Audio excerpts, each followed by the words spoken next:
On ne s'amuse pas avec ces choses-là. Premier sujet abordé, la publication de l'avis de recherche des auteurs présumés de la tentative de putsch du 7 décembre 2025.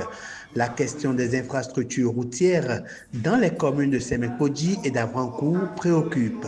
Ce qui est inter-État, qui traverse et qui relie les communes, on s'en est occupé. Bien, maintenant par ailleurs. Et quand on a commencé l'asphaltage, la commune de Semekodji a été la toute première à être impactée parce qu'on a fait les pistes qui amènent au pèlerinage. Je sais qu'actuellement dans Semekodji, il y a des travaux qui se font dans le cadre du programme d'adaptation des villes au changement climatique.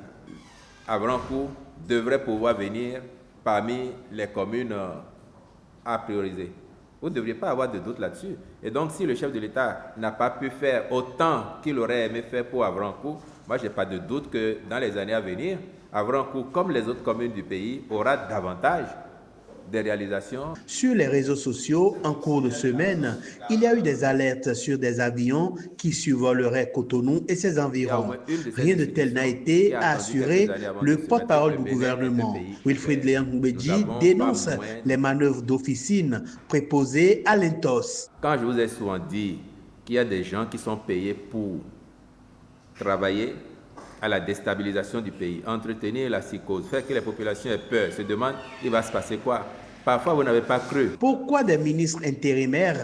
On n'est plus à l'époque où on pouvait nommer un ministre pour 3 semaines, et à 3 semaines de la fin d'un mandat, à 1 mois de la fin d'un mandat, sans tenir compte des exigences de bonne gouvernance et de rationalisation des deniers publics. Donc je crois que c'est la logique qui a guidé le chef de l'État. Au sujet de la coordination nationale de campagne du duo Wadaï-Talata qui met en lumière la frontière délicate entre appareil d'État et action publique, Wilfried Léon Ngoubedji a précisé qu'il faut faire le distinguo entre autorités investies de pouvoir et acteurs politiques.